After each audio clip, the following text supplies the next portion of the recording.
el de los sujetos del derecho internacional público. Entonces vamos a hablar de sus particularidades, de sus diferencias, características y demás, pero antes quiero que empecemos hablando sobre el rol del Estado en la actualidad. Entonces nos vamos a ir a www.menti.com y con el código 2318-189 vamos a en 5 minuticos responder la pregunta que nos hemos planteado ahí. Voy a inmediatamente compartir mi pantalla para que ustedes puedan ver que van compartiendo en Menti.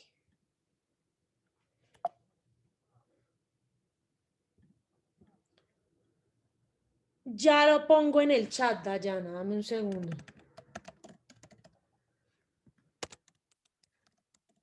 Y el código es 2318-189.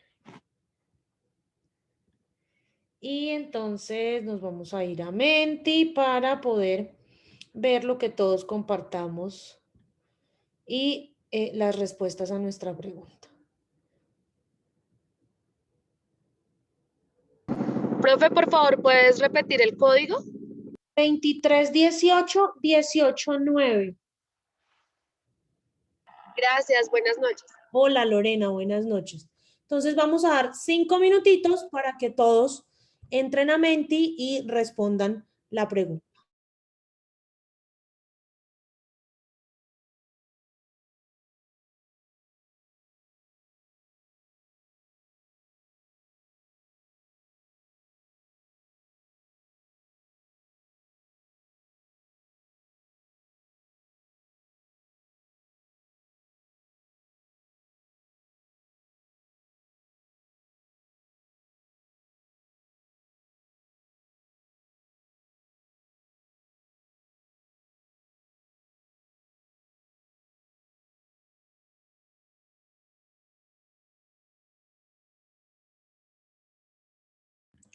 La idea es responder mucho más que sí o no, muchachos, sino poner sí, por qué o no y por qué de una manera muy cortita.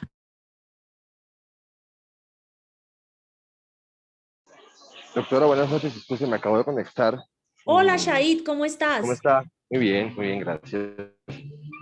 ¿Hay que hacer esta actividad y subirla a la plataforma? No, esto es para debatir acá en clase. Entramos a Menti con ese código y respondemos esa pregunta.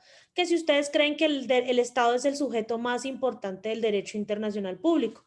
Si responden que sí, ¿por qué? Y si no, ¿por qué? Sí, www.menti.com. Listo, doctora, muchísimas gracias. Listo.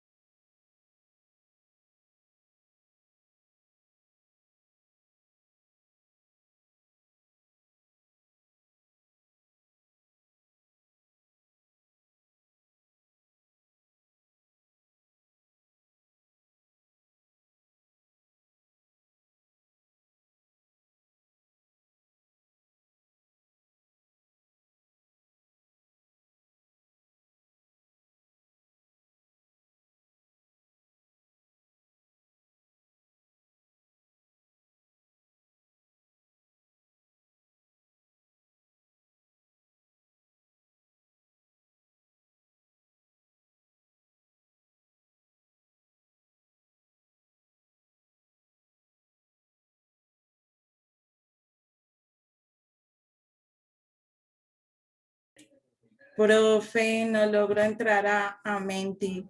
Señora Miriam. No logro entrar a Menti, profe. Bueno, si no puedes entrar a Menti, pues no importa, que participen los que más puedan. Trata de ingresar y si no, pues en otra ocasión participas en este Menti. ¿Listo? Listo, profe, pero voy a intentarlo nuevamente. Gracias. De una.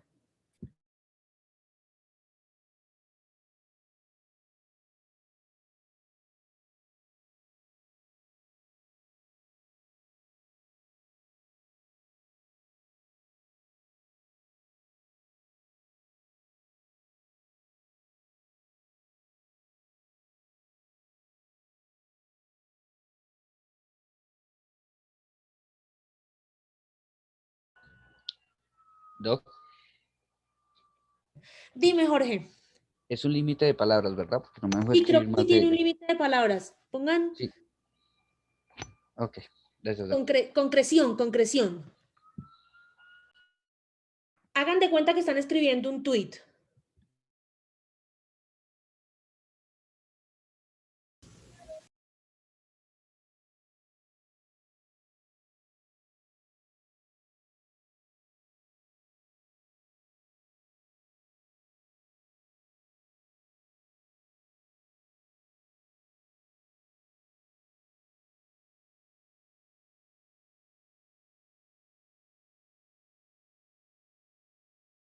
Listo, doctora, ya hice la actividad.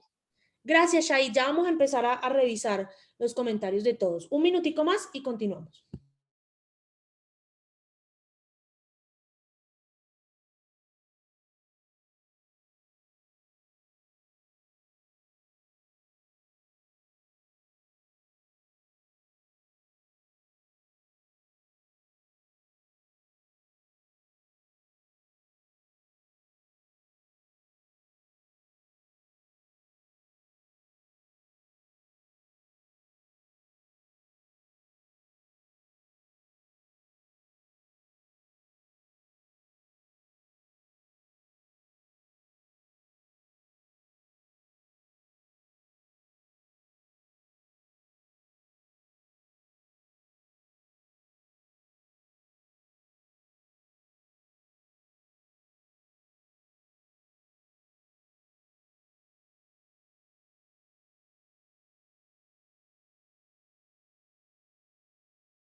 Bueno, entonces, ya ahora sí vamos a empezar a comentar lo que ustedes, lo que ustedes están poniendo. Sí, sí, sí, puesto que el derecho público regula las relaciones entre estados por este sujeto directo de regulación. No, el Estado es una parte del derecho internacional. Esto debido a que también se piensa en las personas que se encuentran dentro del Estado como individuo. Sí, son los principales sujetos del Estado. No, sin lugar a dudas el Estado es importante, pero por encima del Estado como sujeto de derecho público se encuentran las personas. El Estado solamente es un garante. Sí, pues sin la participación de los Estados no tendría sentido hablar de derecho internacional o entre naciones. No, son las organizaciones internacionales, ya que son quienes regulan y sirven como enlace entre los estados. Sí, ya que del mismo se desprende el derecho internacional público, sin los estados no sería posible. Sí, sí, dado que son los estados los sujetos de derecho naturales y originarios, pero por ser de naturaleza jurídica se puede decir que es el más importante. Yo creo que la gran mayoría están de acuerdo, son como 3 o 4 personas las que no están de acuerdo de lo que hemos visto hasta ahora. No es el sujeto más importante, pero es aquel que toma las mejores decisiones para los sujetos que lo conforman, en donde adopta unas normas internacionales para suplir las necesidades de los individuos y a su vez brindar una mayor garantía. ¿Quién de las personas que dijo que no quiere abrir su micrófono y sustentar un poco más su respuesta? De las personas que dijo que el derecho internacional público no es el sujeto más importante dentro el Estado no es el sujeto más importante de derecho internacional público. Sí, ya que este debe ser autónomo, sí. ¿Quién de las personas que dijo que no quiere compartir ampliar un poco más su opinión con nosotros?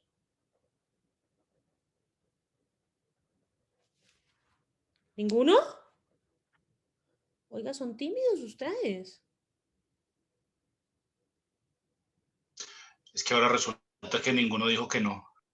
Aparentemente sí, aparentemente fueron sus alter egos los que dijeron que no. Bueno, ¿y quién de las personas que dijo que sí quiere justificar un poco más su apreciación? Jorge, adelante, buenas noches. Gracias, profe. Buenas noches. Pues yo digo que sí, toda vez de que los tratados, por ejemplo, que es un tema que trata el derecho internacional público, está firmados, avalados o se tiene que dar por lo menos entre dos estados, ¿no? No obstante, si analizamos el tema de los sujetos de derecho internacional público, pues tenemos el estado que aunque tienen su soberanía, pues tampoco se les en un tratado, pero si bien es cierto, esta soberanía se respeta y para poder llevar a cabo los tratados, pues deben existir como tal los estados. Los otros entes son las organizaciones internacionales, pero estas organizaciones no podrían existir si no están conformadas por estados. Y ya las comunidades beligerantes o movimientos de liberación nacional, que deben ser reconocidos como actores políticos, no como criminales, igualmente los que los van a reconocer son los otros estados. Entonces, si yo miro estar interfiriendo el Estado como tal. Entonces, para mí sí es más importante el Estado dentro del derecho internacional público. Aclaro, derecho internacional público. Si hubiésemos hablado como simple derecho internacional, pues ahí sí tendríamos que ver con las personas como tal, pero pues acá estamos hablando público exclusivamente. Sí, claro, si estuviésemos hablando solo de derecho internacional, también tendríamos que tener en cuenta el derecho internacional privado y el debate ya sería Distinto. completamente otro. Muy de acuerdo contigo, Jorge, En una muchas gracias. de las definiciones que hizo la doctora, pues hablaban de las personas, pero pues aquí estamos hablando, vuelvo y repito, derecho internacional público. Gracias, profe. A ti, Jorge. Shahid.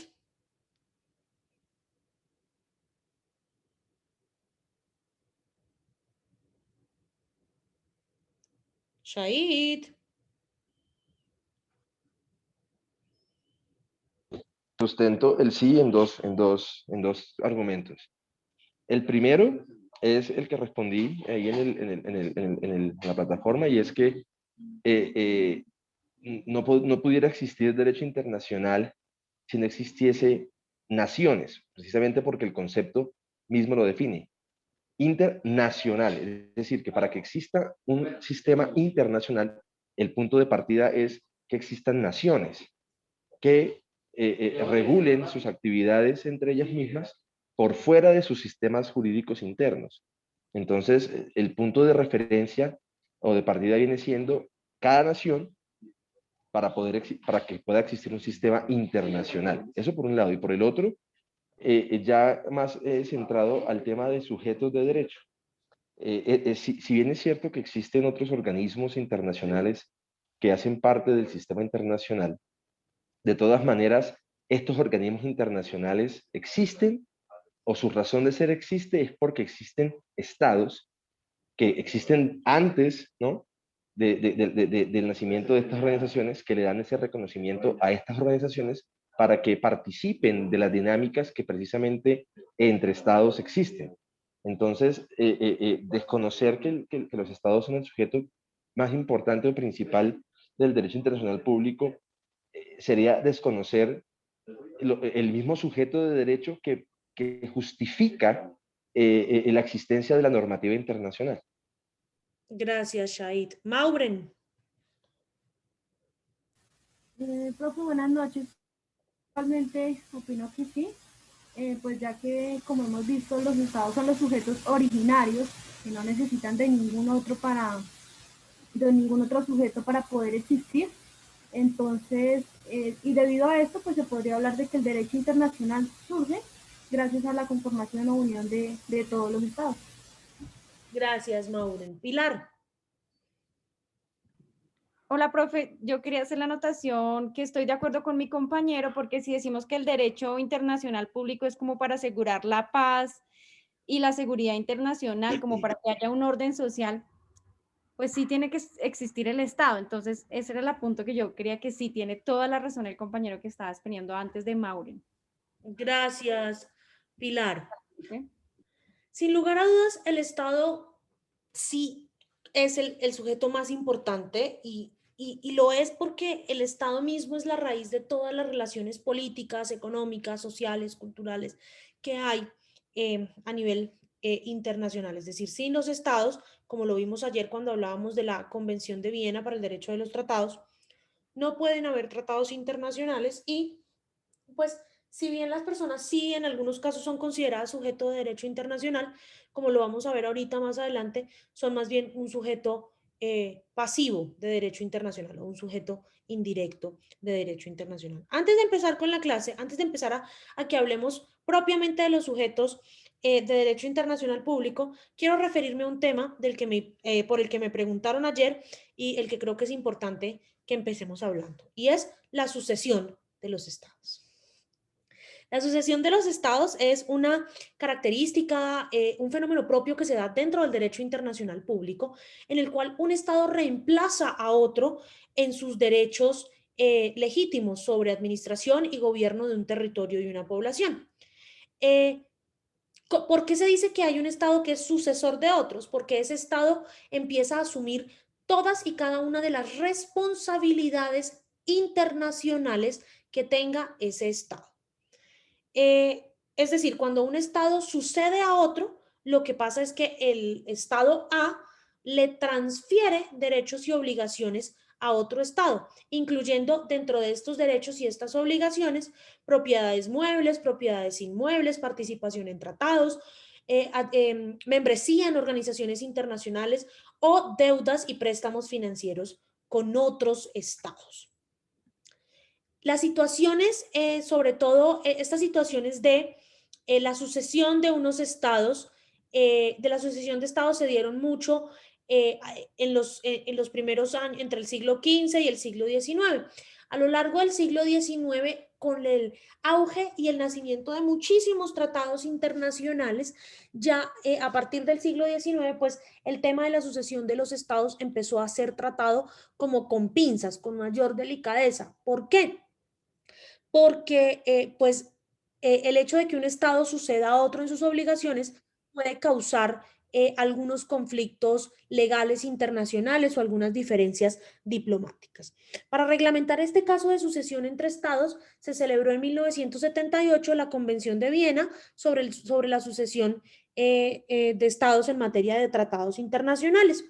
Esta conferencia, este tratado, aunque se estableció y se firmó en 1978, no entró en vigor sino hasta el año de 1996, porque fue cuando el Estado número 40 ratificó el tratado y lo depositó ante la Organización de las Naciones Unidas. Muy bien, Angie, el caso clásico o el caso más importante en los últimos años ha sido el de la antigua Unión Soviética. Y es que en el año de 1991 se disolvió la Unión Soviética, la conocida URSS, y entonces hubo que determinar quién iba a suceder al antiguo, de los 15 países que surgieron en la URSS después del rompimiento, de la desintegración de la URSS, había que determinar cuál de todos estos países o cuáles de todos estos países serían las sucesoras de los derechos y obligaciones que tenía la antigua URSS. En el seno de las Naciones Unidas se admitió que fuese la Federación Rusa el estado sucesor de la Unión de Repúblicas Socialistas Soviéticas en tanto a temas de relaciones internacionales, deuda externa y demás. ¿Por qué? Porque Rusia tiene el 77% del territorio de lo que era la URSS y el 51% de su población.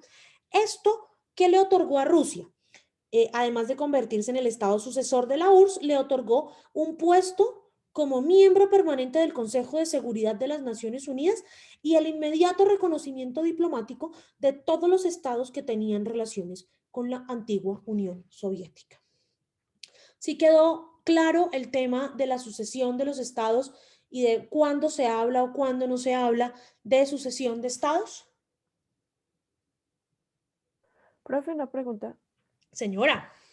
¿Eso se da cuando el Estado, digamos, entra en quiebra o algo así?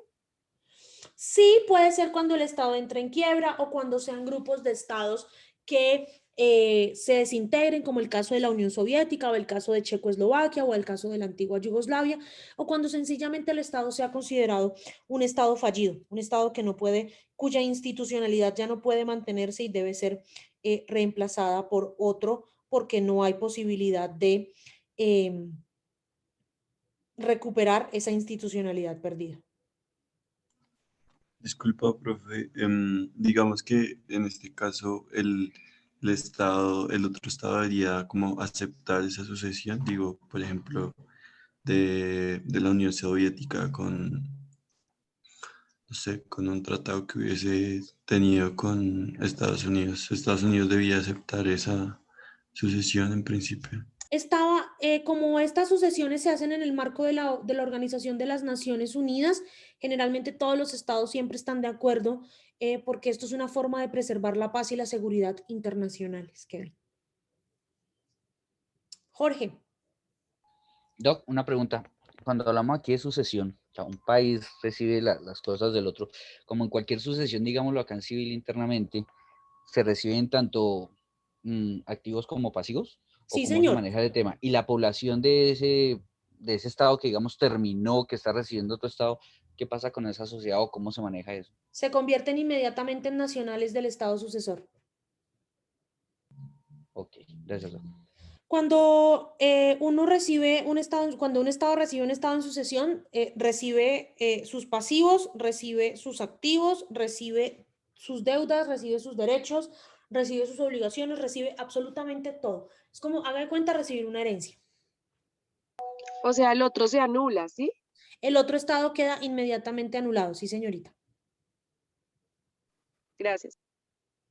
Sí les quedó a quienes me preguntaron ayer por la sucesión de los estados, ¿más claro el tema? Sí, profe, sí, señora. Listo. Sí, Sí, señora, gracias. Por aquí en el chat me están preguntando algo. Cuando el tema de la colonización europea en América es un poco diferente, es decir, ya ahí no podemos hablar de sucesiones, porque técnicamente los estados que se colonizaron no eran estados nacionales y cuando se separaron fue que tuvieron un reconocimiento externo para ser llamados o denominados estados nacionales, Laura. Ahora bien, vamos a hablar de quiénes son los sujetos de derecho internacional público. Y estos son los principales sujetos o los sujetos que el derecho internacional considera como sujetos de derecho internacional público. El primero es el Estado Nacional. El segundo, la Santa Sede. En tercer lugar, tenemos a la Orden de Malta, a los individuos también, a las organizaciones internacionales, a la Organización de la Cruz Roja y a los beligerantes. Entonces vamos a empezar a hablar un poco de cada uno de ellos. Dime, Shahid. Sí, doctora, me causa curiosidad que hagan una distinción entre los estados nacionales y me imagino que con Santa Sede se refiere al Vaticano, porque pues digamos que en el argot cotidiano uno entiende que el Vaticano es un estado también. Eh, por un lado, eso me causa curiosidad. Y segundo, mm, también me causa curiosidad porque, pues, no sé, me parece que en estos tiempos modernos, tener que la justificación de que la Santa Sede fuera otro ente del sujeto, del derecho internacional público, a diferencia de los estados, sería como reconocer todavía esa relación íntima o permeada de los temas políticos con el religioso. Entonces, me causa curiosidad de eso. Ese es un debate que todavía hay, que todavía se mantiene, y es por qué la Santa Sede es un sujeto de derecho internacional público. Aquí cuando hablamos de la Santa Sede, no hablamos de la Ciudad del Vaticano. La Ciudad del Vaticano es quien es considerada un Estado-nación, no la Santa Sede. La Santa Sede es el gobierno que tiene lugar en la Ciudad del Vaticano. Es el gobierno de la Iglesia, pero no es la Ok, Ciudad del Vaticano. entonces, aún, sí, Eso adelante, por un discúlpeme. lado. Y por otro lado, muchos juristas y muchos expertos internacionales sostienen lo que tú sostienes, que es ilógico, que carece de sentido y carece de lógicas seculares el hecho de que la Santa Sede sea un sujeto de derecho internacional público y por ende un sujeto de relaciones internacionales o un actor de relaciones internacionales, cuando otros gobiernos de otras iglesias o de otros credos no lo son. Pero esto radica también en la importancia que ha tenido la Santa Sede o el gobierno de su santidad el Papa en su contribución a la solución y a la mediación en grandes conflictos y controversias internacionales. Ok, entiendo. Bajo ese argumento, sí, digamos, se entiende mejor que tenga esa posición. Sí, señora. Muchísimas gracias. Vale. Joaquín. Profesora, una pregunta tal vez en el mismo sentido del compañero anterior. ¿Por qué la Cruz Roja, siendo un organismo internacional, está reconocida como un sujeto independiente de las organizaciones internacionales? Es decir, porque hablamos solamente de la Cruz Roja y no, por ejemplo, de la Media Luna Roja, cuando es muy conocido que la Media Luna Roja es más conocida por mayor cantidad de gente que la misma Cruz Roja.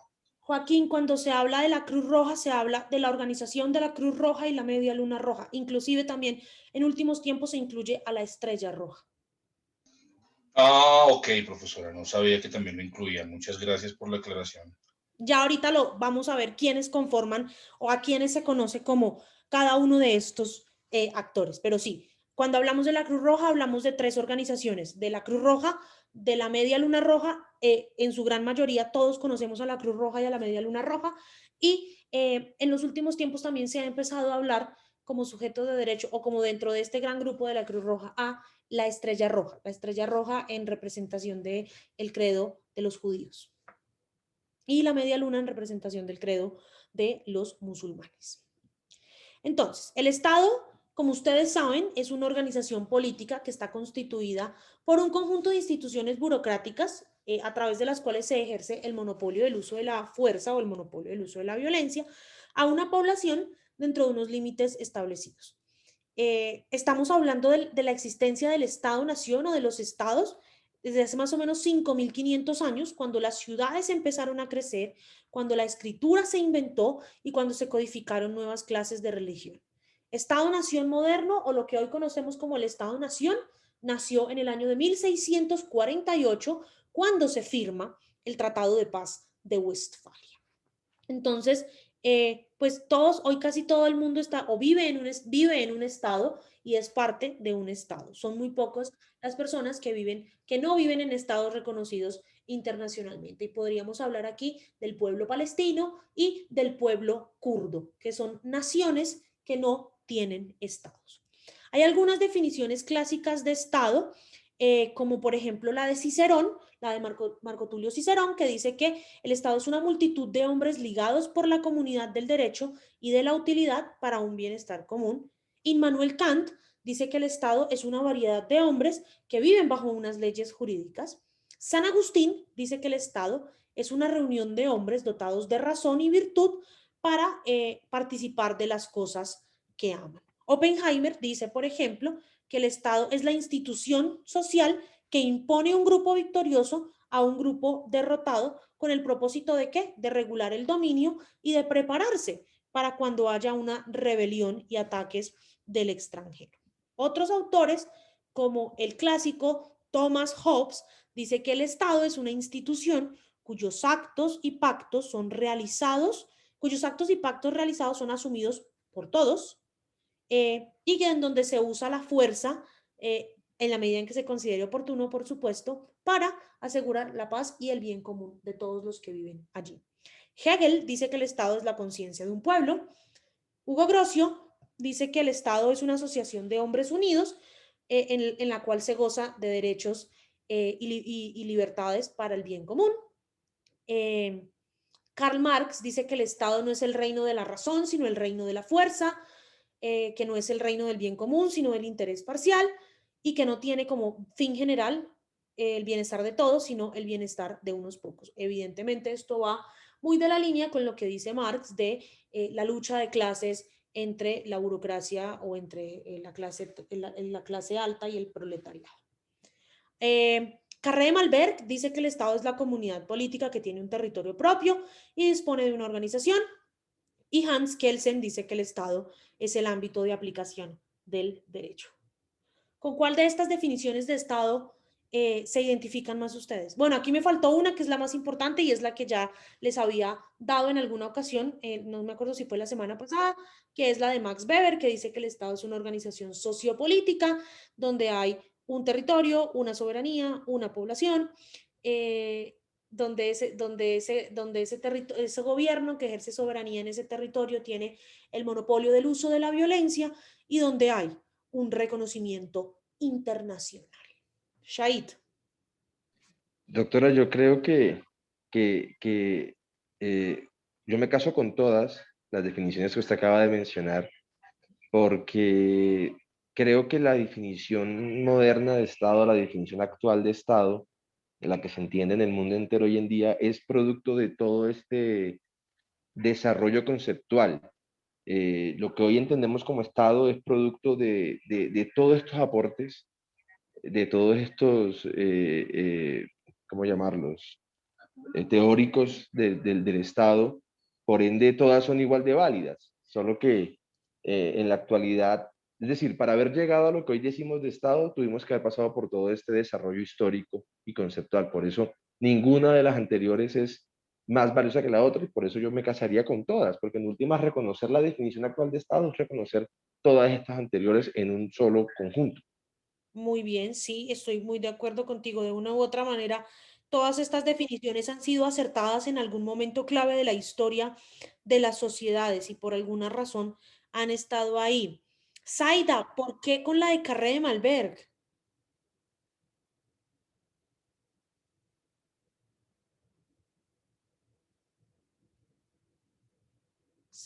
No le funciona, a Zaida no le funciona el audio, entonces vamos a esperar que nos escriba.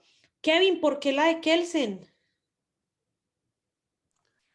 Pues bueno, profe, yo siento que, bueno, como que lo que nos ha enseñado la historia, entre otras cosas, es que el Estado es la respuesta de la organización social, de la política y, bueno, no sé, creo que él se lo escribe muy bien al decir que es pues, el ámbito de la aplicación del derecho, de las leyes, de la organización, porque no seríamos Estado y tal vez seguiríamos siendo dispersos y un poco atrasados si no hubiera sido por la organización política, social, jurídica. Bueno, eso es básicamente el derecho.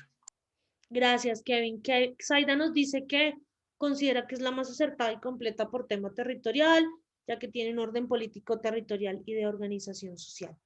Los estados, muchachos, tienen unas capacidades o unas características. Aquí hay otras definiciones de estado, como las de Posada, Heller, Gropale y Weber, que es la que más me gusta a mí. Yo sí soy muy casada con la definición weberiana de Estado Nacional. Los estados tienen unas capacidades, es decir, 4 cosas que debe tener un estado, además de las características weberianas para ser un estado. Debe tener, y las características weberianas de una u otra manera están implícitas acá. El Estado debe tener la capacidad de externalizar su poder, es decir, de obtener el reconocimiento de otros estados. Debe tener la capacidad de institucionalizar su autoridad, es decir, de crear organismos para imponer la coerción y el orden, como las Fuerzas Armadas, los colegios y los tribunales.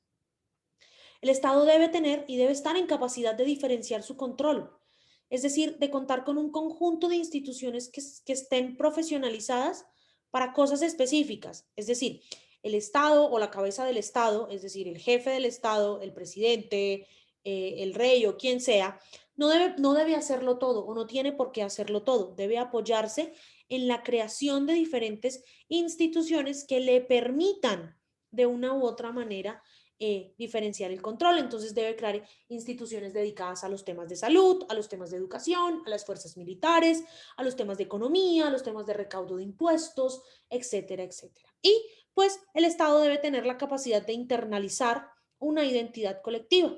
Debe poder crear símbolos que generen pertenencia e identificación y que lo diferencien de otro Estado. Símbolos como el himno nacional, la bandera, las tradiciones culturales, es decir, cosas que sean construidas conjuntamente por las personas y que los hagan sentirse orgullosos de ser colombianos. ¿Ustedes creen que el Estado colombiano tiene estas 4 capacidades, que las ha sabido cumplir, que las ha sabido desarrollar? Pregunta número 1 y pregunta número 2. ¿Ustedes se sienten identificados con este país, con las personas que viven en este país, o creen que colombiano tiene una identidad muy fuerte?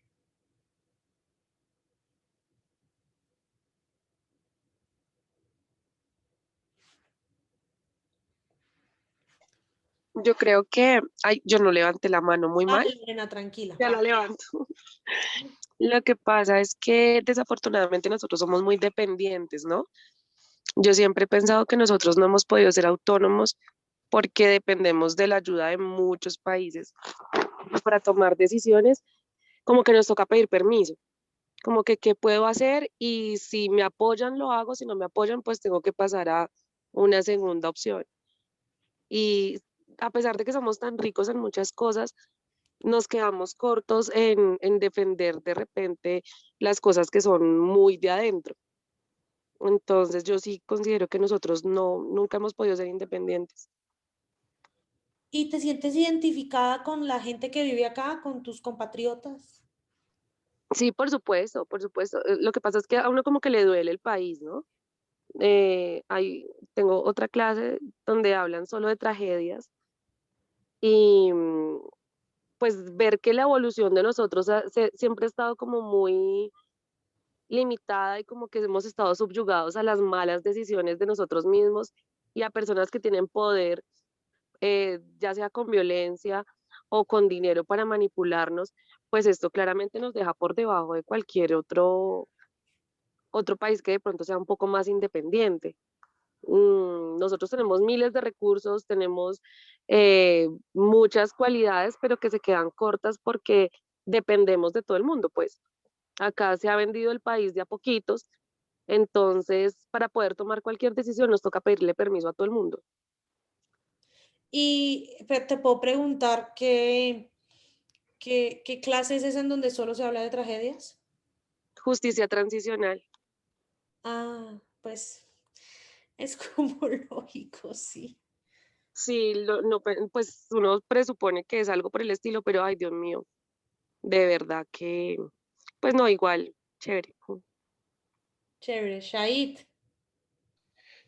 Yo creo, doctora, que el Estado colombiano sí tiene y cumple con todas estas capacidades. Que lo haga de una manera equivocada o acertada no desmerita el hecho de que tiene las capacidades, porque uno analizando la primera, al Estado colombiano lo reconocen como un Estado en todo el mundo. Entonces, por supuesto que esa capacidad de externalizar su poder la tiene. La capacidad de institucionalizar su autoridad, que lo haga mal, que sea corrupto, que sea abusivo y todo, digamos, todo ese debate político de cómo funciona el país, no le quita mérito a que sí tiene esa capacidad de institucionalizar su autoridad porque tiene organismos que imponen la coerción de mala o de buena manera, como lo son la policía, las Fuerzas Armadas, tenemos la rama judicial, el sistema público de educación, etcétera. La tercera, claro que tiene capacidad de diferenciar su control, porque pues todos los que hemos estudiado administrativo colombiano sabemos que el Estado colombiano es uno de los estados más grandes del mundo, precisamente porque tiene muchos organismos especializados para una función en particular. Que la hagan mal o bien es otra discusión. Y finalmente, respecto de la capacidad de internalizar su identidad colectiva, pues yo creo que el país donde más tenemos asentado esta capacidad es Colombia.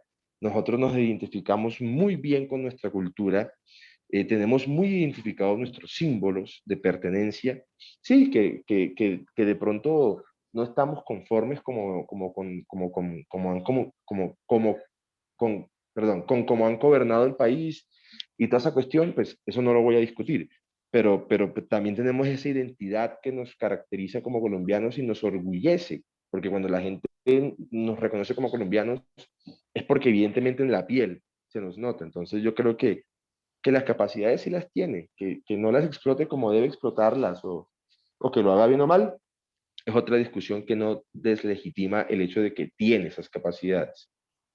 Muy bien, Shahid. Jorge. Gracias, doctora. Pues yo corroboro y estoy de acuerdo con el compañero Shahid. Lo que no entiendo es, bueno, yo no sé si es que yo soy muy patriota o qué pasa, yo quiero mucho mi país, pero país yo veo Colombia como país potencial. Lo que pasa es que si no nos ponemos de acuerdo dos, tres personas, pues mucho menos nos vamos a poner de acuerdo millones de personas. Y el colombiano es que el político tal, es que el policía tal, es que el vecino tal, es que mi familiar tal. pero nunca nos sentamos a decir, venga, yo tampoco estoy poniendo de mi parte. Si vemos aquí la situación política y la organización del Estado, esto es un círculo. Pues nosotros elegimos nuestros gobernantes, los gobernantes pues sacan sus normas para regirnos a todos, para tratar de buscar una paz. Entonces, si el error está es en la propia población que no sabemos elegir, que muchas veces vamos y elegimos por la somos capaces de sentarnos a leer un plan de gobierno o no somos capaces de sentarnos a analizar si lo que ese candidato está prometiendo se puede hacer o no se puede hacer bajo el mismo marco normativo del país y cosas así por el estilo. Pero en concreto, comparto lo que dice el compañero. Yo sé que Colombia tiene potencial y Colombia va para adelante. ¿Tenemos errores? Sí. Tal vez habrán países más adelantados, países mejor organizados, pero algún día tendremos que llegar allá, doctora. Gracias, Jorge. Así es. El problema principal es que nos encanta echarle la culpa al otro de todo. Jessica. Profe, pues yo estoy de acuerdo con mis últimos dos compañeros. Y es que aparte nosotros somos un país muy dividido, como decía nuestro compañero Jorge. O sea, no nos sentamos a leer un plan de gobierno, sino nos dejamos guiar por lo que ofrece ese político. Bueno, no lo pongamos tanto a los políticos. Echamos la culpa muchas veces a los políticos. Un ejemplo, ahorita el presidente. No, que se presente una cosa, pero tampoco dejamos que haga su labor. O sea, también debemos ser conscientes nosotros y aportar a que Colombia pues avance un poco más, no esperar a que solo los políticos hagan su labor. Así es. Lorena. Hola, profe, buenas noches. Hola.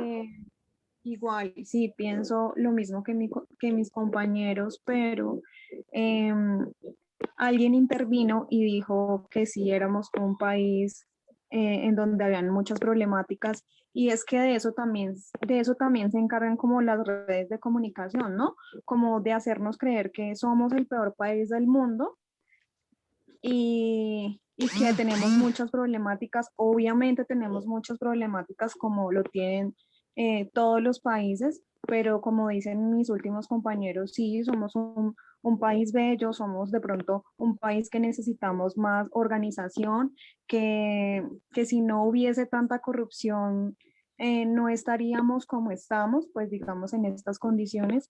Y ya, profe, pues ese es mi aporte. Pienso que más las redes de comunicación se encargan de crearnos esos miedos a nosotros mismos y obviamente pues hoy en día corremos muchos riesgos en muchas partes, pero a veces lo que muestran en esos medios de comunicación pues no es toda la verdad y tampoco como lo muestran en otros países. Entonces siento que eso es lo que nos hace pensar que en realidad no estamos bien y obviamente en esta carrera también vemos muchas materias que nos hacen pensar lo mismo, pero hay otras que nos hacen pensar cosas totalmente diferentes.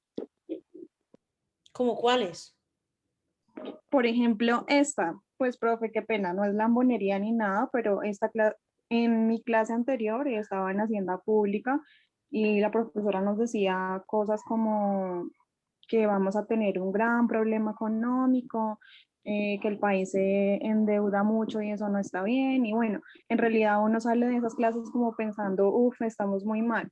Pero ya en esta, cuando se hablan de los tratados internacionales, cómo los estados se ponen de acuerdo para garantizarle a los sujetos todos sus derechos, me parece chévere. Y no solo eso, también la diversidad, la tierra que tenemos como tal, las personas, o sea, somos personas muy alegres, somos personas muy entusiastas. Eso no se ve en otros países, pero eso es algo que no sabemos apreciar. La idea es que siempre tratemos de buscar soluciones desde nuestra formación y desde nuestras carreras, ¿no? Esa es como siempre la idea. Pero chicos, el Estado no siempre ha sido este Estado que nosotros conocemos. De hecho, no todos los estados han sido como estos estados modernos que nosotros hemos tenido. Hay diferentes tipos de Estado. Están los estados como el nuestro, que son estados con plena capacidad de obrar, es decir, que puede ejercer todas sus capacidades como Estado soberano e independiente, y así están casi todos los estados del mundo, incluyendo el nuestro, de mejor o peor manera, pero así están todos los estados del mundo. Pero hay estados que tienen limitaciones en su capacidad de obrar, y estos son los llamados estados neutrales. Son aquellos estados que se abstienen de participar en diferentes conflictos internacionales. Y hay dos condiciones para que un estado sea neutral. Uno es que un estado decida por su propia cuenta ser un estado neutral. Es el caso de Suiza. Suiza se ha declarado desde hace muchos años y en su constitución política está que es un estado neutral. Es decir, que Suiza no se mete en conflictos internacionales de ninguna índole. Y Suecia lo fue entre 1807 y 1993. Suecia decidió que en ese periodo de tiempo no se iba a meter en conflictos, en problemas o en diferendos y ningún tipo de asunto internacional, que su prioridad eran sus asuntos internos. Y pues hay países que no deciden por su propia cuenta ser neutrales, sino que son neutralizados por otros.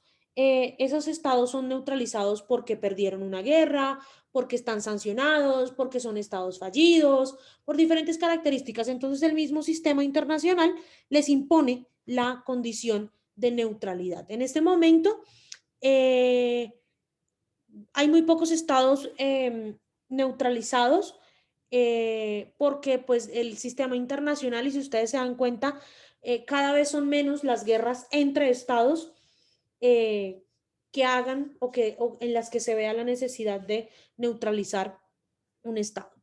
Hay estados soberanos que renuncian a ejercer algunas de sus competencias internacionales, sobre todo la capacidad de externalizar su poder. Son estados que le delegan sus relaciones internacionales a otros. Es el caso de San Marino. San Marino le delegó sus relaciones internacionales a Italia. Liechtenstein le delegó sus relaciones internacionales a Suiza y Mónaco se las delegó a Francia. No son estados que se interesen mucho en este tipo de temas y le pidieron a un estado con el que tienen una alianza muy fuerte que se encargara de sus relaciones internacionales. Hay estados que están en libre asociación con otros estados, es decir, donde este estado es independiente, pero hay un tercer estado o un segundo estado que asume parte de sus competencias en relaciones internacionales, temas de defensa y economía. Es el caso de Palaos y Puerto Rico respecto de los Estados Unidos de América. Puerto Rico es un estado libre asociado a los Estados Unidos de América. Hay estados que están bajo administración fiduciaria, es decir, estados que otros estados los administran porque estos estados no se pueden manejar por sí mismos. Es decir, estados que son estados fallidos, que de verdad no tienen ningún tipo de competencias para manejarse a sí mismos en sus capacidades internas y son como protectorados de otro estado o de las Naciones Unidas. En este momento no hay ningún estado en el mundo bajo administración fiduciaria. El último estado bajo administración fiduciaria fue Namibia y lo fue hasta 1998. Sí, Dayana, los estados sí, Angie, los estados en libre asociación con otro, los estados de administración fiduciaria, son como esos estados que tienen un tutor que los ayuda a resolver sus problemas. No, Dayana, Haití es un estado con todas sus capacidades. Es un estado en una crisis impresionante, pero es un estado que tiene toda su capacidad de obrar. Y hay estados soberanos que no son reconocidos internacionalmente. Es decir, estados que son soberanos e independientes, pero que cumplen algunas de las o todas las características del Estado Nacional, pero que no son reconocidos por algún estado o por muchos estados debido a presiones de otro estado. Aquí el caso clásico es China-Taiwán. China-Taiwán es un estado, bueno, o sea, China-Taiwán es reconocido internacionalmente, pero no por todos los estados del mundo y eso hace que carezca en algún grado de reconocimiento internacional. Pero el caso clásico es Palestina. ¿Qué te decía, Dayana? Que Haití no es un estado bajo administración fiduciaria. Haití es un estado que tiene todas sus capacidades para obrar. Tiene una crisis económica impresionante y una crisis social producto de años y años de corrupción y años de colonialismo, pero es un estado que tiene todas sus capacidades para obrar. Hasta aquí, ¿alguna pregunta? ¿Alguna duda? ¿Todo claro? Pasemos a otro de los actores del sistema internacional y era el que hablábamos con Shahid, la Santa Sede. La Santa Sede es la sede del obispo de Roma o el Papa. La Santa Sede es el gobierno de la Iglesia Católica y es reconocido como una entidad soberana por también su gran capacidad de ayudar o coayudar en la resolución de conflictos internacionales. La Santa Sede se encuentra formada por el Papa, en este caso el Papa Francisco, o por su nombre secular, Jorge Mario Bergoglio, y los diferentes organismos de la Curia Romana. Y tiene su sede en la Ciudad del Vaticano. Pero la Santa Sede, vuelvo y lo repito, no es la Ciudad del Vaticano. La Santa Sede es el gobierno del obispo de Roma o la sede del obispo de Roma, y la Ciudad del Vaticano es el principal centro religioso del catolicismo en el mundo. La Santa Sede, al tener personalidad jurídica y al ser considerado sujeto de derecho internacional y actor de relaciones internacionales, tiene la capacidad de sostener relaciones diplomáticas con otros estados, de firmar tratados y de enviar y recibir diferentes delegados diplomáticos de otros países. Además, participan organismos internacionales como las Naciones Unidas u otro tipo de organismos en calidad de garante u observador. Es decir, la Santa Sede, el gobierno del obispo de Roma, tiene un embajador acá en Colombia. Ese embajador se llama el nuncio apostólico y es un sacerdote. Y el gobierno de Colombia tiene un embajador en la Santa Sede, que es una persona laica. No tiene por qué tener ninguna afiliación religiosa, aunque normalmente siempre nombran personas que pertenecen a un grupo que se llama el Opus Dei. Dayana. ¿Hay nacionalidad vaticana? No. Es decir, las personas que viven en la Ciudad del Vaticano son personas de diferentes países. A ver, en la Ciudad del Vaticano no nace ninguna persona. Te recuerdo que en la Ciudad del Vaticano, ¿quiénes viven? Viven sacerdotes y monjas. No viven personas normales como tú y como yo. La mayoría de las personas que viven en la Ciudad del Vaticano son italianas. A excepción del Papa, pues, que es argentino. Y los otros cardenales y demás que sean de otras nacionalidades.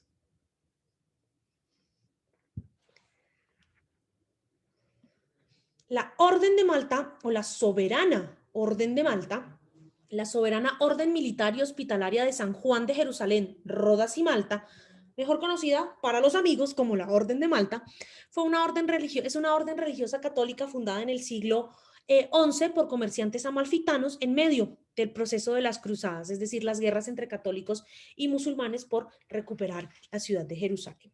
Es reconocida internacionalmente por las Naciones Unidas como sujeto de derecho internacional. ¿Por qué? Por la gran cantidad de acciones humanitarias que realiza. La Orden de Malta está constituida por jueces y sacerdotes de diferentes congregaciones de la Iglesia Católica y hace muchas obras de caridad y obras sociales en países en guerra, y por eso es reconocida como sujeto de derecho internacional público, sobre todo por las Naciones Unidas. Y pues como ustedes lo saben, el ser reconocido por las Naciones Unidas implica que se sea reconocido por más de 190 países en el mundo. ¿Cuáles obras, Jennifer? Cuando, sobre todo en Israel y en todo este tema de la franja, en toda esta zona de la Franja de Gaza, la Orden de Malta tiene muchos hostales para cuidar y darle cobijo a los enfermos, hacen muchas obras de evangelización en países africanos, es decir, se dedican mucho a cuidar de los enfermos y ayudarlos a sanar, sean del bando que sean, si están en una guerra. Eso es como más o menos lo que hace la Orden de Malta, y por eso la Orden de Malta es muy apreciada a nivel internacional. Bueno, tenemos las organizaciones internacionales, o lo que se conoce en relaciones internacionales como los regímenes internacionales.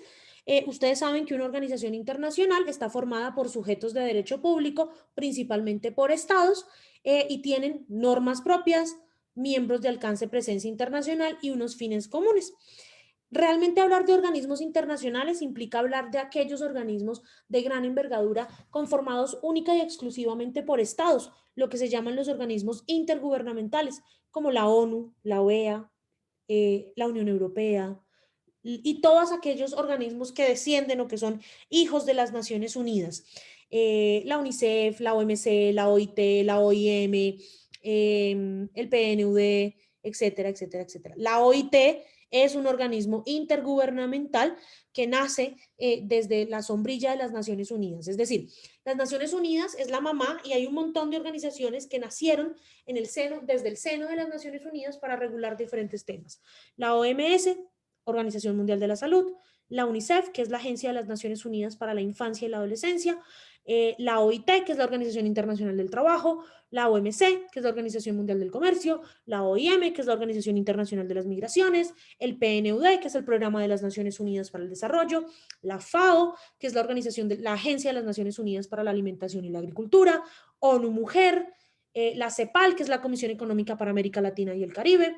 Pero si no hablamos dentro del marco de las Naciones Unidas, podemos hablar también de la Unión Africana de Naciones, de la ASEAN, que es la Comunidad Asiática, del CARICOM, que es la Caribbean Community, en fin, un gran número de organismos internacionales. Pero entonces hay que hacer una diferencia. Hay dos tipos de organismos internacionales.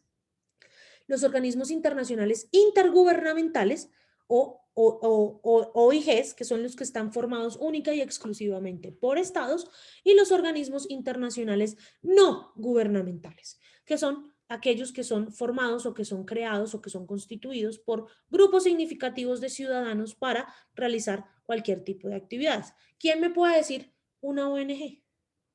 Hay ONG para todo. UNICEF. La UNICEF no es una ONG. La UNICEF es una agencia de las Naciones Unidas. Temblores. ¿Cómo? Temblores. ¿Cuál es esa? Eso es una fundación profe ONG como tal, la cual constituye los derechos humanos. La idea es que ellos están presentes cuando hay manifestaciones para que no se violen los derechos humanos de los manifestantes. Ok. Muy bien, Cristina. Human Rights Watch. Muy bien, Dayana. Greenpeace. Gracias. Techo, ¿no? No conocía esa. ¿Qué? ¿Quién me habló? ¿Quién me habló? ¿Quién me habló? Yo dije que techo, de pronto, no sé. Un techo para mi país. Ay, esa organización la tengo mucho en mi corazón. Yo fui miembro de un techo para mi país durante mi época de estudios universitarios. ¿Y si es una ONG? Sí, es una ONG y muy bonita. Sí, señora. ¿Estás en techo? ¿Conoces el trabajo de techo?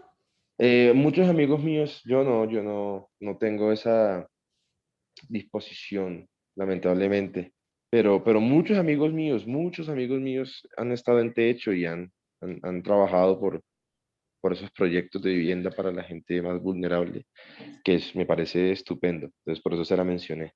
Sí. ¿Qué otra ONG? A ver. Save the Children, Reporteros Sin Fronteras, Médicos Sin Fronteras, YMCA.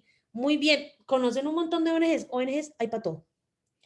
Y eso es súper chévere, porque es una forma también de mostrar el interés de las personas de a pie por las causas que azotan al mundo y que son importantes para todos. Ahora bien, el otro actor importante y de los que más se habla en materia de derecho internacional es del que nos preguntaba Joaquín, que es la Cruz Roja. Y es el Movimiento Internacional de la Cruz Roja y la Media Luna Roja, conocido comúnmente solo como la Cruz Roja Internacional o la Media Luna Roja. Y es un movimiento humanitario de características muy particulares y únicas en su género. ¿Por qué? Porque tiene una relación directa con el derecho de la guerra. Es decir, la Cruz Roja es una de las organizaciones que más actúa en el mundo en tiempos de guerra. Y por lo menos por eso nos decía Joaquín que la Media Luna Roja es muy conocida, porque la Media Luna Roja está involucrada y trabaja, y su campo de acción son todos los conflictos que hay en este momento en Oriente Medio, como el conflicto en Siria, o las diferentes guerras del Golfo, o los conflictos en Afganistán, los conflictos en el Líbano, etcétera, etcétera. El Movimiento Internacional de la Cruz Roja y la Media Luna Roja está conformada por el CICR, el Comité Internacional de la Cruz Roja, la Federación Internacional de Sociedades de la Cruz Roja y la Media Luna Roja y las 191 sociedades nacionales de la Cruz Roja y la Media Luna Roja, dentro de las cuales se encuentra, por supuesto, la Cruz Roja colombiana. la Cruz Roja o el Movimiento Internacional de la Cruz Roja tiene muchos convenios internacionales con los estados de carácter humanitario. Por eso es importante que todos tengamos en cuenta en países con conflictos armados internos como el nuestro, que la Cruz Roja es un garante, un mediador y un actor, un aliado fundamental en el proceso de atención y de respeto a las normas del derecho de la guerra, que vamos a ver a partir de la siguiente clase. Y los beligerantes, los grupos beligerantes son, o se denomina grupos beligerantes a aquella participación que, que es contendora dentro de un conflicto determinado, al que se reconoce como un actor en un conflicto internacional. El término de los beligerantes es usado en el derecho internacional público para designar a los sujetos políticos que están en guerra con una nación determinada. Entonces, por ejemplo, hasta el año 2012, si mi mente no me falla, sí, hasta el año 2012, si mi mente no me falla, fue en el año 2012, en el momento en el que el gobierno colombiano, en ese momento liderado por Juan Manuel Santos Calderón, reconoció a la guerrilla de las FARC, a la extinta guerrilla de las FARC, como un grupo beligerante, es decir, le daba reconocimiento político a la lucha de este grupo beligerante, de este grupo, y se hacía un poco más fácil así sentarse a una mesa de diálogo y negociación con un grupo de igual a igual. Shahid. Doctora, me ha surgido una duda y es el reconocimiento de sujetos de derecho internacional público, a excepción de los estados que se lo hacen a sí mismos.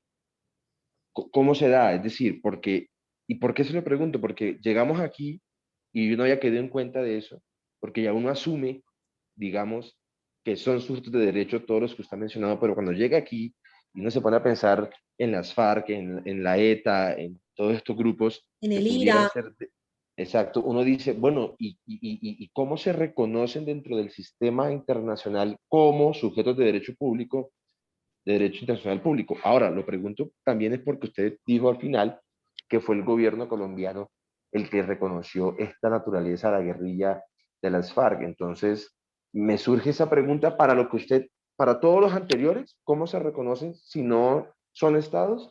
Y para en este particular, si el reconocimiento entonces debe hacerse por el gobierno del estado contrincante de estos beligerantes, o si sencillamente lo hace la ONU o lo hace otro estado. ¿Sí? ¿Me voy a entender? Listo. A la Santa Sede la reconocen como sujeto de derecho internacional los estados, representados en las Naciones Unidas, y los estados que tienen relaciones diplomáticas con la Santa Sede, como Colombia. A la Orden de Malta la reconoce como sujeto de derecho internacional las Naciones Unidas, es decir, los 193 estados que somos parte de las Naciones Unidas. Y digo somos porque nosotros como colombianos también somos parte de las Naciones Unidas. Las organizaciones internacionales, las intergubernamentales, al ser producto de los estados, al ser producto de los consensos de los estados, pues tienen un reconocimiento ya tácito. Y las ONGs son reconocidas por los estados, por los estados miembros de las Naciones Unidas como interlocutores viables en los grandes debates internacionales. A la Cruz Roja y a la Media Luna Roja la reconocemos como miembros como sujetos de derecho internacional, los estados miembros de las Naciones Unidas. Y a los beligerantes sí deben reconocerlos como beligerantes, deben darles estatus de beligerancia, ese reconocimiento, los estados con los cuales esos grupos tienen conflictos. En el caso de la ETA, el gobierno español; en el caso del IRA, el gobierno del Reino Unido, de Gran Bretaña e Irlanda del Norte; en el caso de la guerrilla de las FARC, el gobierno colombiano. Súper, me quedó súper claro, doctora, muchísimas gracias. Y una cosa que se me acaba de ocurrir que quisiera decir, si me lo permite. Yo creo que usted acaba de darnos la perspectiva más contundente de por qué el sujeto más importante de derecho internacional público es el Estado. Es tácito, es claro. El Estado... Porque el Estado los estados hacen todo. Mire usted, todo lo que usted acaba de mencionar, el Estado. Yo no sé si ustedes, voy a hacer una analogía que que no sé si les guste o no. Yo no sé si ustedes siguen, son fans, les gusta el universo de Marvel, las películas de Marvel. Pero el Estado es Iron Man. El Estado lo hace todo. Así es, sí, señora. Si se han visto las películas de Marvel, de pronto me pueden entender por qué digo que el Estado es Iron Man. ¿Quién Sí, salva sí, sí. al mundo? Le brotó el amor por el universo Marvel. No, además que Iron Man como que permea al resto de superhéroes y les hace trajes y les da cosas y les potencializa la fuerza. Iron Man es todo, tiene toda la No, razón. un momento, yo voy a decir algo acá, un paréntesis. Yo soy fan a morir del Capitán América, pero el Estado es Iron Man. Es decir, ¿quién salva al mundo en Avengers 1? Iron Man. ¿Quién salva al mundo en Avengers Era de Ultron? Iron Man. ¿Al qué? Al crear a Vision. ¿Quién se sacrifica en Avengers Infinity War? Iron Man. Iron Man, sí. Y al final de cuentas, ¿quién es el que derrota a Thanos? Iron. Iron Man es el Estado. Iron Man lo hace todo. Entonces es un poco como esa Profe, analogía. todavía no lo hemos superado, no toque esos temas tan tristes. Bueno, ya, ese es otro tema de otro debate. De hecho, yo aquí voy a plantear al final de la clase, si nos alcanza el tiempo, ya como en el tema más divertido al final del semestre, una pregunta que siempre he querido hacerle a mis estudiantes, y es que si ustedes creen que Thanos tenía razón, que lo que hizo Thanos estaba bien o estaba mal. ¿Cómo ven el tema? Claro, los sujetos, a partir de aquí, muchachos, conocer y entender a los sujetos de derecho internacional es vital para lo que viene, porque lo que viene es que vamos a hablar de derechos humanos, del derecho de la guerra, del derecho del mar y de todas aquellas cosas que se permean por las generalidades y prácticas del derecho internacional público. Pero nos falta un actor, o un actor que es reconocido por algunos sí y por otros no como sujeto de derecho internacional. El individuo.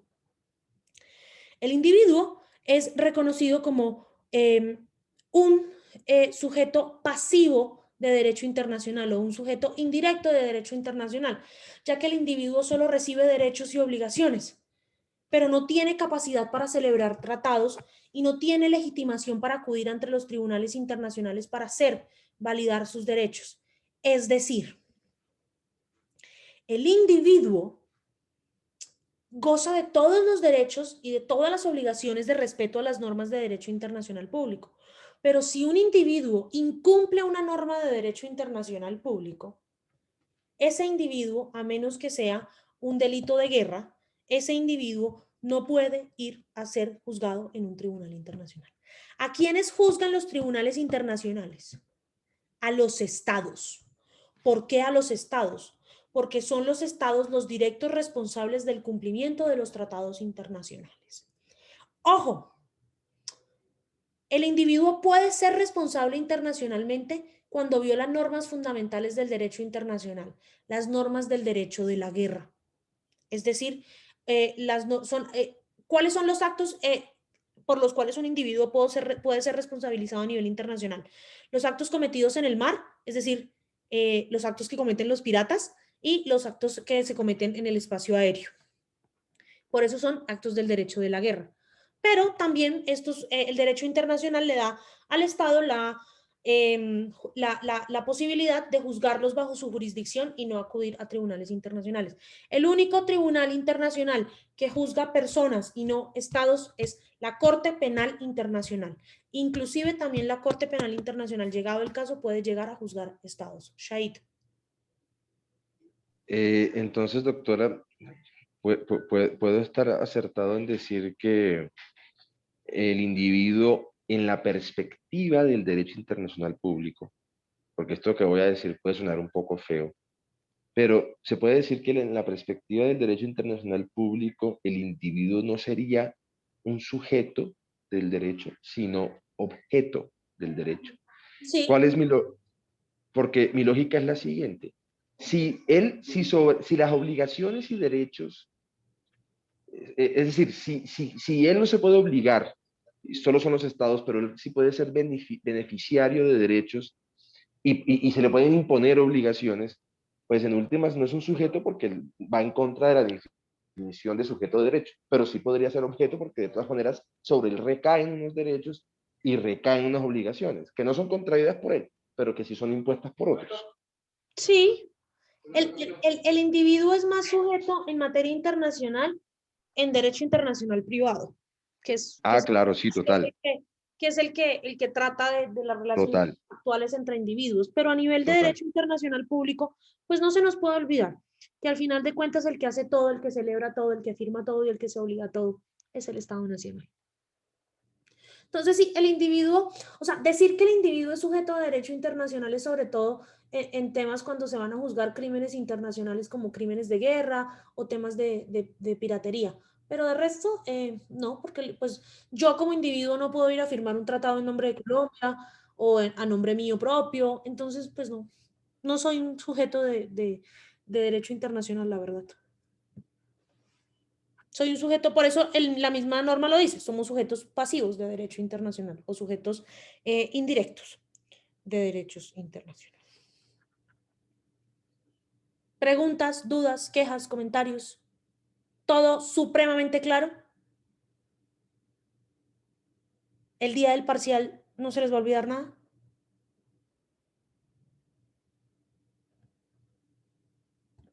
Reflexionemos. Profe, se va a preguntar de Iron Man, ¿no?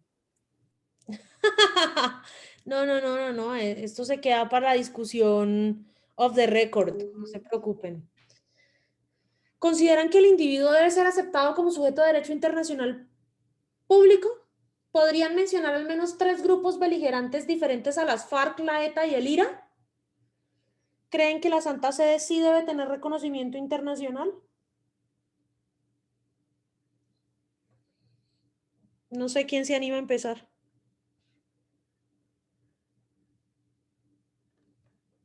Pues ahí tiene la mano levantada, no sé si quieres empezar.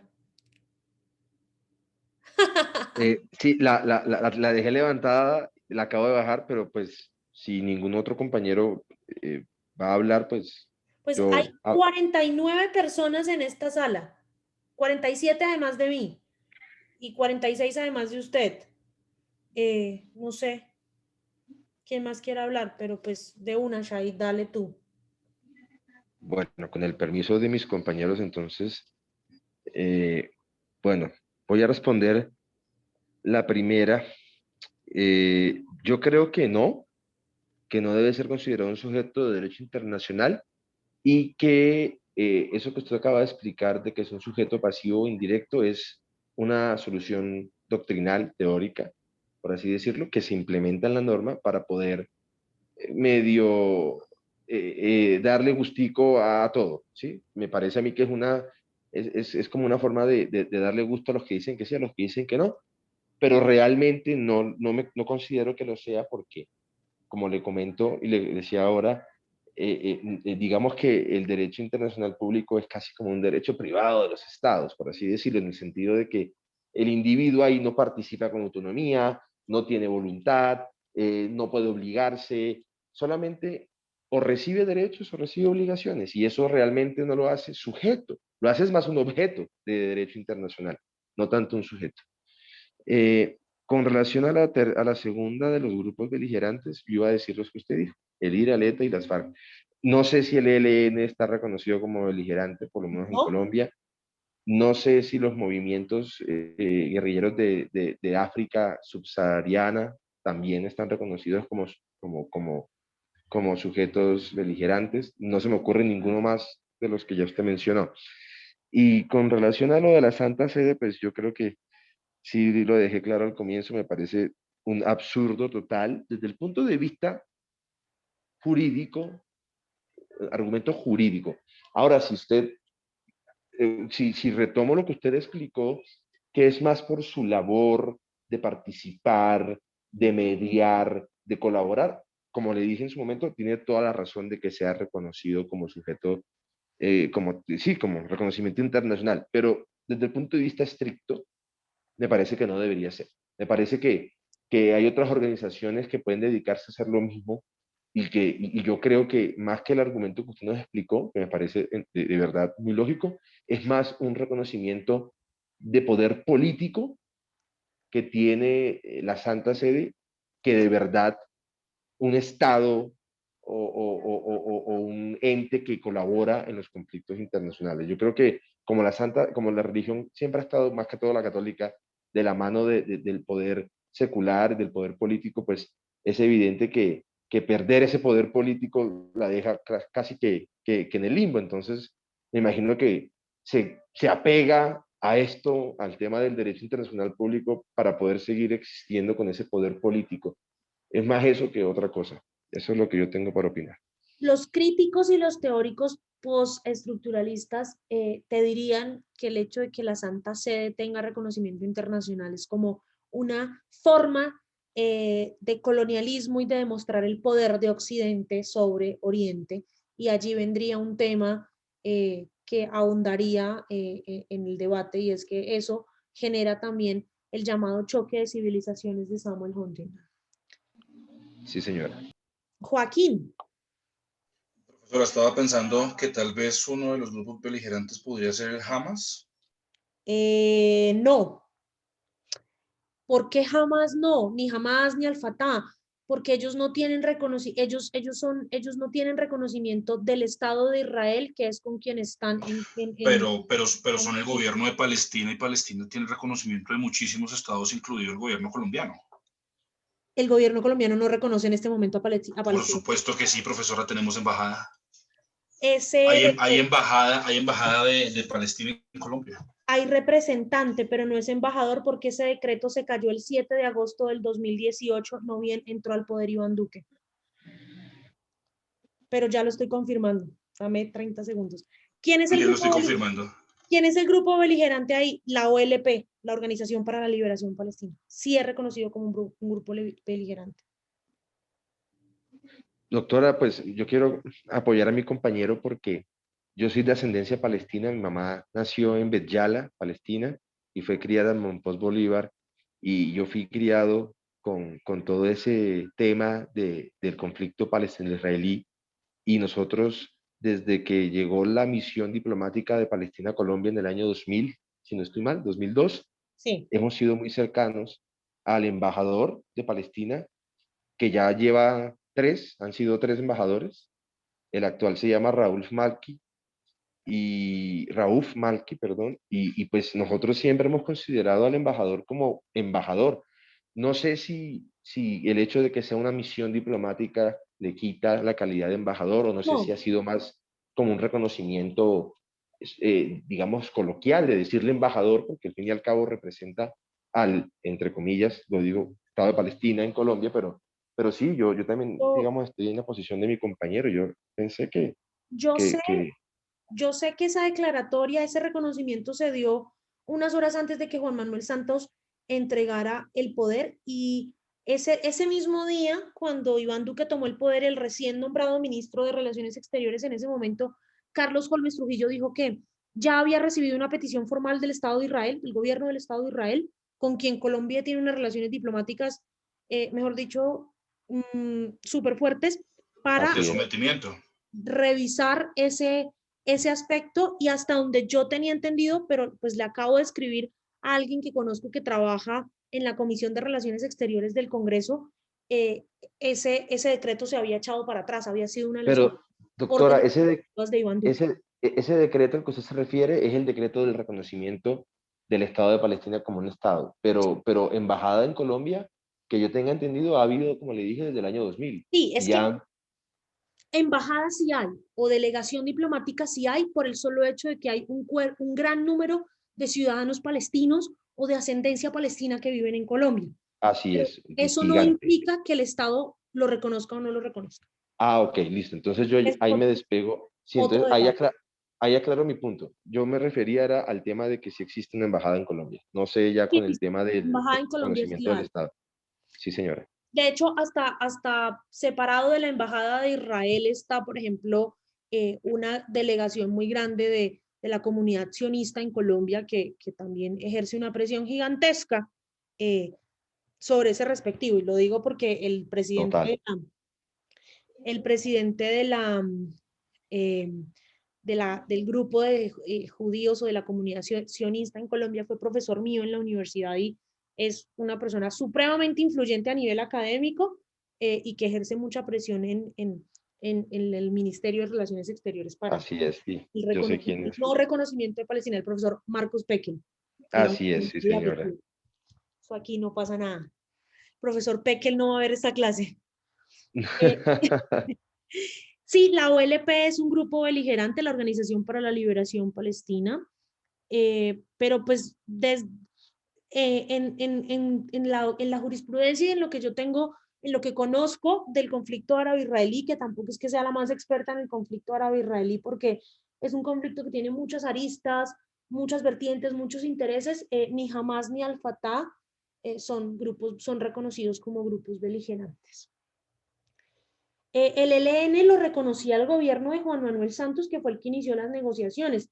No sé si a raíz del rompimiento de las negociaciones con el gobierno de Iván Duque se le haya retirado ese estatus de beligerancia al ELN, Miriam. ¿Alguien más que quiera participar en estas 3 preguntas de reflexión o que tenga alguna pregunta o algún comentario adicional sobre lo tratado en la clase?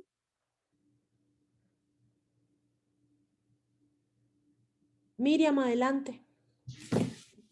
Profe, pues en cuanto a que si la Santa Sede debe tener reconocimiento internacional, yo pienso que por el inicio de la iglesia como tal, cuando nació la religión, ellos organizaban y financiaban las guerras, eran una ficha clave dentro de sus estados y por eso pienso que desde entonces se ha reconocido internacionalmente porque se ha creado como una